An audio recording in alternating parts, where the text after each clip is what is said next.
substitution reactions of benzene. One of the favorite reactions जो benzene करना चाहता है वो है electrophilic substitution reactions. Electrophile electron liking होगा. क्यों होगा? क्योंकि हैविंग ए पॉजिटिव चार्ज, उसमें कोई पॉजिटिव चार्ज होगा, या इलेक्ट्रॉन डिफिशिएंट होगा. तो इनकी वजह से वो इलेक्ट्रोफाइल कहलाएगा. सब्स्टिट्यूशन, रिप्लेसमेंट,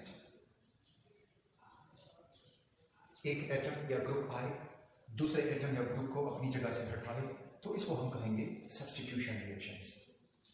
बेंजीन में इलेक्ट्रोफिलिक सब्स्टिट्यूशन रिएक्शंस क्यों फेवर किए जाते हैं? क्योंकि बेंजीन का जो पाई इलेक्ट्रॉन डीलोकलाइज्ड क्लाउड है, ये सब यहाँ पे हर कार्बन के पास हाइड्रोजन बॉन्डेड है. हाइड्रोजन की इलेक्ट्रोनेगेटिविटी राउंड अबाउट 2.1 है, कार्बन की इलेक्ट्रोनेगेटिविटी 2.5. इधर जो ये कार्बन है, तो अब हाइड्रोजन अपनी कम इलेक्ट्रोनेगेटिविटी की वजह से हुआ वीक इलेक्ट्रोफाइल. तो इस वजह से कोई स्ट्रॉन्ग इलेक्ट्रोफाइल आके बेंजीन के इस पाई इलेक्ट्रॉन क्लाउड को लाइक करेगा, इस पे अटैक करेगा, और hydrogen being a weak electrophile यहां से रिप्लेस होकर निकलेगा. यानी ओवरऑल हम कुछ यूं लेंगे कि ये बेंजीन रिंग हुआ और ये उसका हाइड्रोजन, और ये इलेक्ट्रोफाइल एक जनरल इलेक्ट्रोफाइल लेते हैं. आगे डिटेल से ये मैकेनिज्म समझेंगे. तो अब यहाँ पे ये इलेक्ट्रोफाइल आके इस हाइड्रोजन को यहाँ से रिप्लेस कर जाएगा, तो हाइड्रोजन निकल के हमें मिल जाएगा सब्स्टिट्यूटेड बेंजीन. ये सब्स्टिट्यूटेड बेंजीन बना और साथ में हाइड्रोजन निकला. तो ये जो आ रहा था, this was a taking electrophile, और ये हाइड्रोजन जो निकला, इट इज डिपार्टिंग न्यूक्लियोफाइल या लिविंग न्यूक्लियोफाइल. तो एक स्ट्रॉन्ग न्यूक्लियोफाइल आके हाइड्रोजन रिंग पे सब्स्टिट्यूट हो जाएगा और नतीजतन वो बेंजीन के रिंग से हाइड्रोजन को निकाल देगा. तो ये कहलाती हैं इलेक्ट्रोफिलिक सब्स्टिट्यूशन रिएक्शंस. अब मैकेनिस्टिकली इनको डिटेल समझते हैं कि डिटेल से हमें कौन कौन से रिएक्शन बतौर electrophilic substitution reactions of benzene मिल सकते हैं. तो जब हम प्रॉपर मैकेनिज्म से इसको समझने की कोशिश करेंगे, तो ये हुआ बेंजीन रिंग. यहां पे वो रिएक्टेंट जो इलेक्ट्रोफाइल प्रोड्यूस करेगा वो मिलाएंगे, तो वो बना होगा एक इलेक्ट्रोफाइल से जो बॉन्डेड होगा to a general nucleophile. Electrophile यानी इसके ऊपर पार्शियल पॉजिटिव चार्ज होगा और ये पार्शियल नेगेटिव चार्ज मौजूद होगा.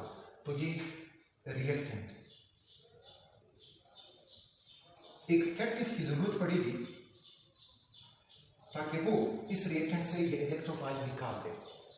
तो जब ये निकल जाएगा तो और रिएक्शन में हमें ये मिलेगा कि the electrophile will be substituted on benzene, और जो हाइड्रोजन निकलेगा वो उस न्यूक्लियोफाइल रिएक्टेंट का जो न्यूक्लियोफाइल पार्ट था उसके साथ वो रिएक्ट करके कंपाउंड बना देगा. तो इस तरह से एक अनसब्स्टिट्यूटेड बेंजीन सब्स्टिट्यूटेड बेंजीन में कन्वर्ट हो जाएगा. अब इसका मैकेनिज्म डिटेल से जॉब से मांगा जा सकता है, और उसमें कुछ पॉइंट्स जो हमें साथ साथ में याद रखने होंगे. तो मैकेनिज्म ये होगा कि step first, formation of electrophile. पहले स्टेप में इलेक्ट्रोफाइल ने बनना होगा. कैसे बनेगा?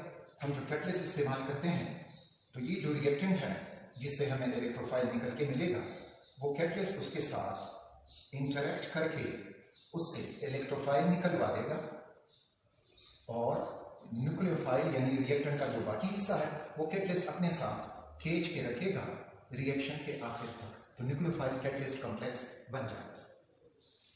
अगला स्टेप जो होगा, तो अगले स्टेप में हमें ये मिलेगा कि फॉर्मेशन ऑफ फिनोनियम आयन,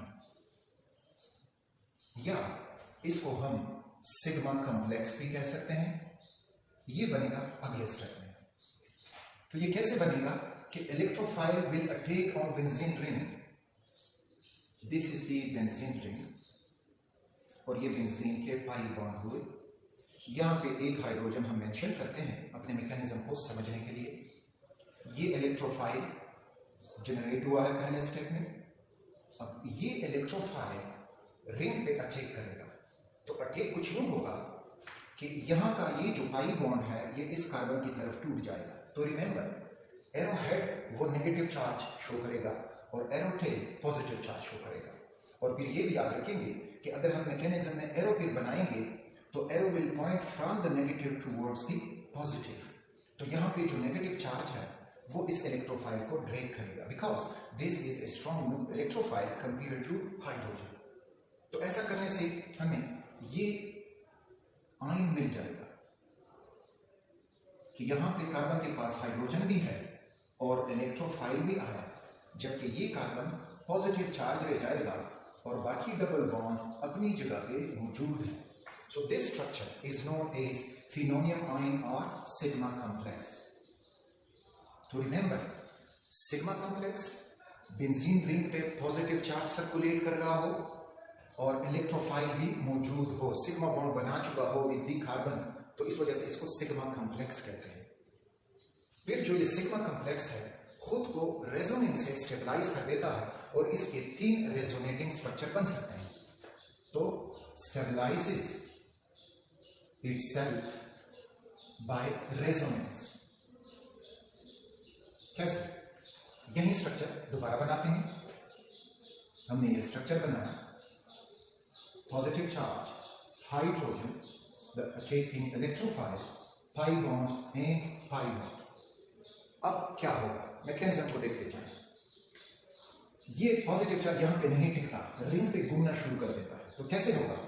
ये पाई बॉन्ड अगर इस कार्बन की तरफ टूट जाए तो ये कार्बन हो जाएगा नेगेटिव, ये कार्बन हो जाएगा पॉजिटिव। रिमेंबर, जब बॉन्ड फुली टूटा ना हो तो एरो जब आप लगाओगे तो partial negative partial positive charge से उनको मेंशन करोगे, और जब एरो मुकम्मल तौर पे बॉन्ड टूट जाए तो फिर आप full positive charge full negative charge से उसको शो कर सकते हैं। तो अब नेक्स्ट रेजोनेटिंग स्ट्रक्चर क्या बनेगा? नेक्स्ट रेजोनेटिंग स्ट्रक्चर हमारे पास ये बन जाएगा कि ये resonating structure double head arrow उनके दरमियान में लगाना होगा।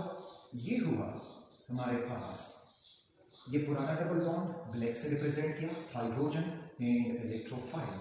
लेकिन अब नया डबल बॉन्ड बना, कहां पे? ओवर हियर, जो इस नेगेटिव चार्ज कार्बन और ये पॉजिटिव चार्ज कार्बन मीन के इसके साथ एक एम्प्टी p ऑर्बिटल मौजूद है और यहाँ पे इसके पास एक फिल्ड p ऑर्बिटल मौजूद है। तो वो आपस में शेयरिंग करके ये डबल बॉन्ड बना देंगे और ये पॉजिटिव चार्ज अब आर्थो के बजाय पैरा कार्बन पे शिफ्ट हो जाएगा। तो ये हुआ उसका नेक्स्ट रेजोनेटिंग स्ट्रक्चर। और फिर आगे क्या होगा कि ये पाई बॉन्ड अब इस कार्बन की तरफ टूट जाएगा, सो ये पार्शियल नेगेटिव, ये पार्शियल पॉजिटिव। तो नेक्स्ट रेजोनेटिंग स्ट्रक्चर जो हमें मिलेगा तो वो कुछ यूं बन जाएगा कि अगेन वो स्ट्रक्चर बना दें, you are getting hydrogen over benzene electrophile, ये पुराना डबल बॉन्ड शो कर दें बाय ब्लू, और अब नया डबल बॉन्ड जो बनेगा between this negative carbon and positive carbon, तो यहाँ पे आपको नया डबल बॉन्ड मिलेगा और पॉजिटिव चार्ज नतीजतन शिफ्ट हो जाएगा अगेन इस पॉजिटिव आर्थो पोजीशन पे। तो इस तरह से ये पॉजिटिव चार्ज रिंग पे सर्कुलेट कर रहा है। तो ये रेजोनेटिंग स्ट्रक्चर, इसके लिए हम यूं ड्रॉ कर सकते हैं। और अगर इन सब का रेजोनेंस हाइब्रिड हम ड्रॉ करना चाहें तो रेजोनेंस हाइब्रिड फिर ये होगा कि ये हुआ बेंजीन रिंग, उसके ऊपर electrophile hydrogen electrophile and the positive charge is circulating on the benzene ring just like this. So this can be termed as phenonium ion और सिग्मा कॉम्प्लेक्स। ठीक, तो दूसरे स्टेप में फॉर्मेशन ऑफ फिनोनियम आयन बना। फिनोनियम ion खुद को अब resonance से स्टेबलाइज करता जाएगा और अब हमें मिलेगा फाइनल स्टेप।